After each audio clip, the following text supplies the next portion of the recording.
podcast episode, or editor can stick this on the back. I don't know. This is bonus content. If you want to listen to us retrospectively talk about it, I don't know what the video would be. It could just be a supercut of all the most annoying glitches in the game. It'll just be us falling through that jump over and over again.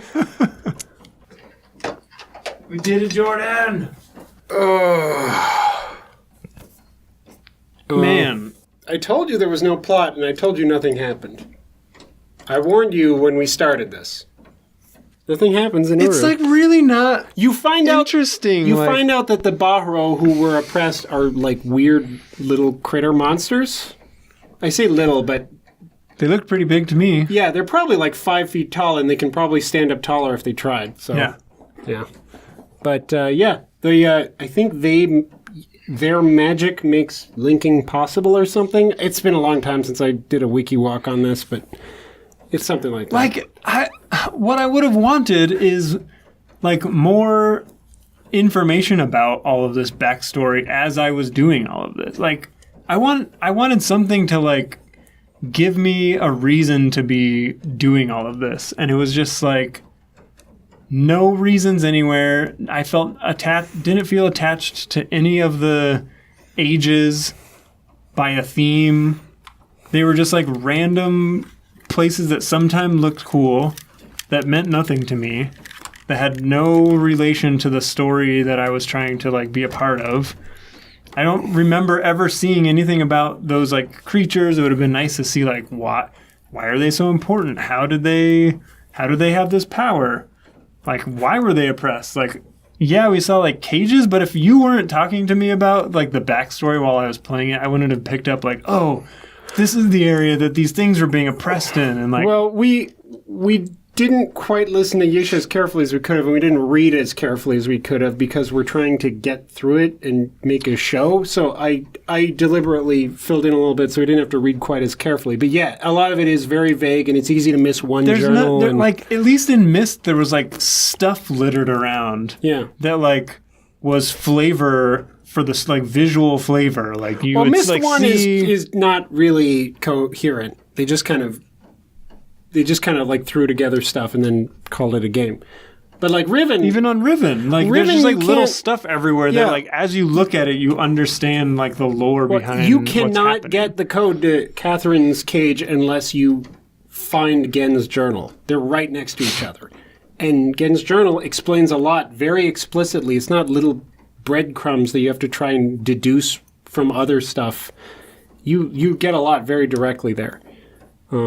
It's very hard to get through the game without having stuff explained to you. And in Myst 3, like, you find Savidro's journal and it has answers to puzzles in it, and it's also talking about his motivations and his state of mind. You can't not do that. With this, it's like you go a really long time hunting for 7 journey cloths all over and solving all these puzzles, and at the very, very end of all of that, you get a little monologue from Yisha. Who's like trying to explain why you spent all that time doing shit when like you wanted to hear that as you're playing to give you some motivation to continue. Yeah, and she deliberately doesn't define terms or anything. She talks about the least a bunch, but never actually tells you who they are for a long time. Never gives any hints at all. And a lot of it is just, did you notice how they wanted to protect their power? And it's like, yes, I noticed that in the first 5 seconds. I didn't need to spend 2 hours looking for journey cloths. Yeah. What's the purpose of obfuscating all of that information? I would have liked to have known that the Bahrain or whatever were like... Bahrain! What were they? Bahro. Were like these little creatures and like have a better understanding of their world and like why like where do they live? Well, they're supposed to be. Are they the Dunny? No, they're just interdimensional travelers. They're supposed to be kind of MacGuffins, I think. You're not supposed to know a lot about them. So, again, I think a lot of this was like it was originally supposed to be an MMO. Everyone was supposed to be conferring and talking about it and comparing notes, and then they turned it into a single-player game because it wasn't working out. They should have just buried it in the ground like all of those E.T. Atari discs. and in New Mexico somewhere, and then maybe someone would find it in the future.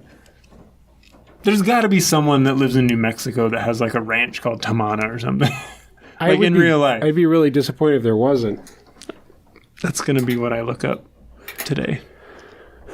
Who's created the real life Tamana? Someone is out there with a backhoe digging the cleft.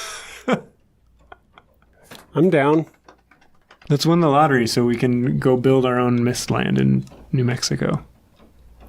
All right.